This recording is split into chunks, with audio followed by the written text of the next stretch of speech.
Susanti, NIM 181644108. Saya dari Pendidikan IPA ICT Angkatan 2018 Universitas Negeri Makassar. Saya akan membahas mengenai media pembelajaran yang telah saya buat, yaitu untuk memenuhi tugas mata kuliah saya, di mana media pembelajaran ini dibuat sesuai dengan kompetensi dasar yang telah diberikan. Kompetensi dasar yang telah diberikan kepada saya yaitu mengenai jaringan pada tumbuhan kelas 8 SMP.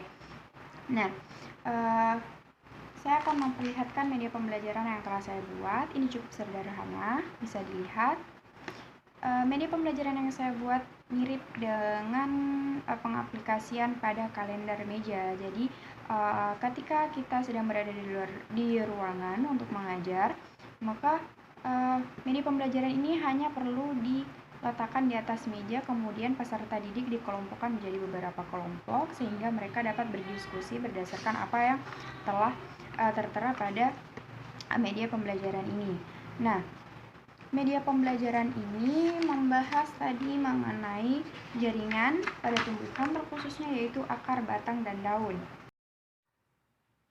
Nah, yang pertama akan kita bahas ialah jaringan pada akar. Bisa dilihat di sini. Yang pertama adalah jaringan pada akar, yaitu penampang melintang pada akar. Nah, ini bisa dilihat penampang melintang pada akar tumbuhan dikotil dan monokotil. Yang ini adalah tumbuhan dikotil dan ini adalah tumbuhan monokotil. Di sini bagian-bagiannya tertera. Yang pertama ialah epidermis, ialah bagian terluar yang melindungi bagian dalam atau jaringan dalam. Kemudian selanjutnya ada korteks, ada pembuluh angkut silem, flum, dan silinder pusat. Untuk fungsi dari masing-masing bagian ini saya telah lampirkan pada bagian akhir sehingga siswa tidak lagi kesulitan dalam mencari fungsi dari masing-masing jaringan yang ada pada tumbuhan ini. Kemudian selanjutnya ialah penampang membujur.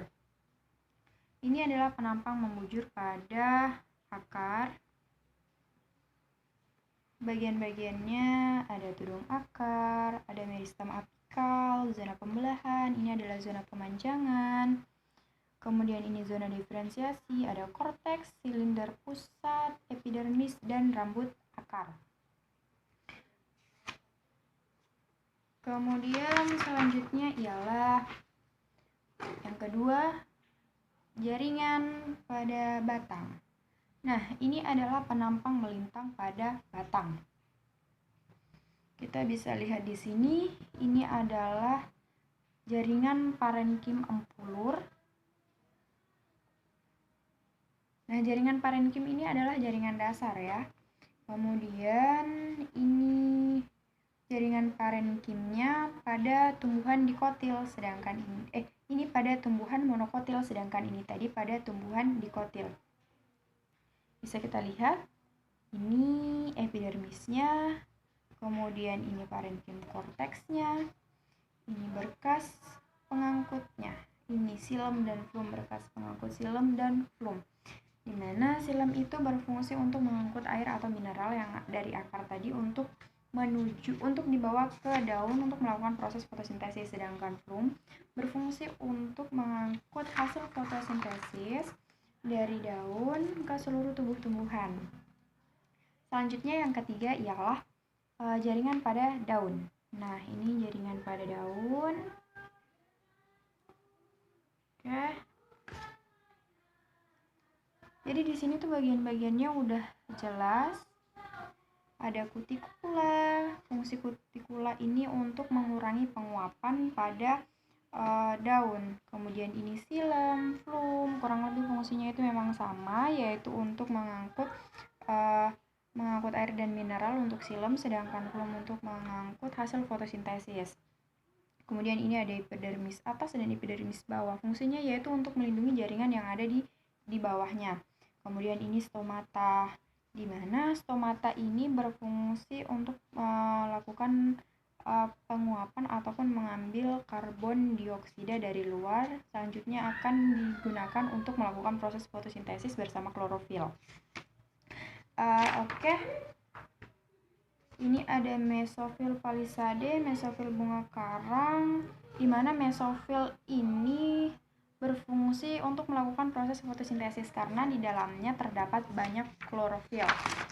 Kemudian selanjutnya yaitu ini adalah gambar stomata pada daun.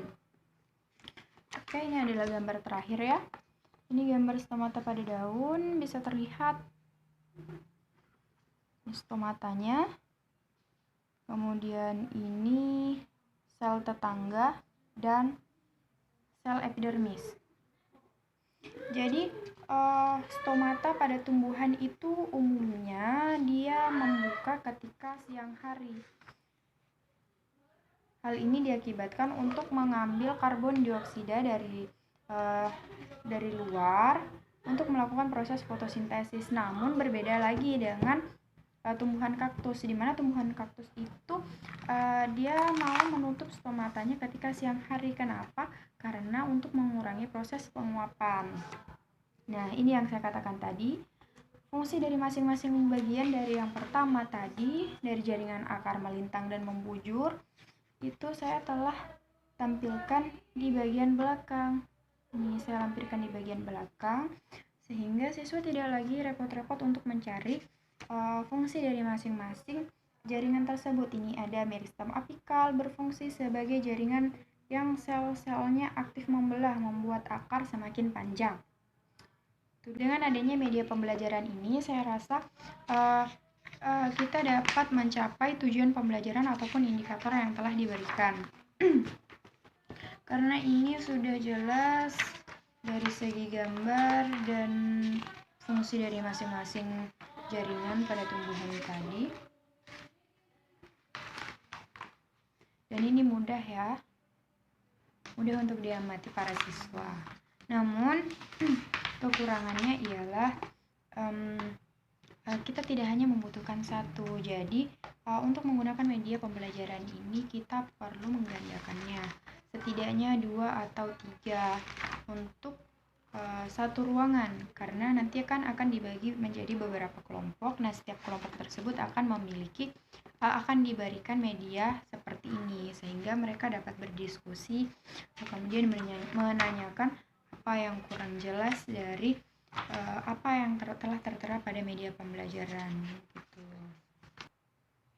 Baik, saya rasa hanya ini yang dapat saya sampaikan mengenai media pembelajaran yang telah saya buat. Kurang dan lebihnya mohon dimaafkan. Saya akhiri dengan wabillahi taufik wal hidayah. Wassalamualaikum warahmatullahi wabarakatuh.